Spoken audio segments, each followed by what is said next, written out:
इकडे ये रे. काय गाजी आता मला काही कडबा चावाना गेलाय. खरंच मी आता म्हातारी झाले. नदी पलीकडच्या कडबा कुटीला कापून आणतोस का? आजी बन माझ्या पाठीवर एक रिकामा पोत सुद्धा दे जा. ओ नदीला पाणी जास्त दिसतंय. कुणाला विचारावं बरं? ओ बैल काका.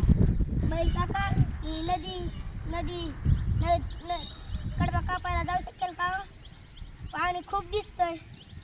नाही गुडघ्या इतकंच आहे. आरामात जाशील. अरे वेड्या कुठे चाललास? नदीला पाणी किती?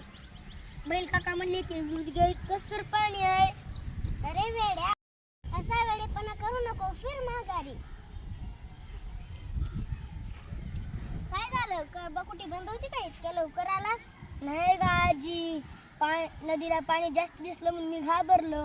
सकाळी तर गाढव दादा गेलते. गाढव दादा तर म्हणाले पोटा इतकं तर पाणी आहे.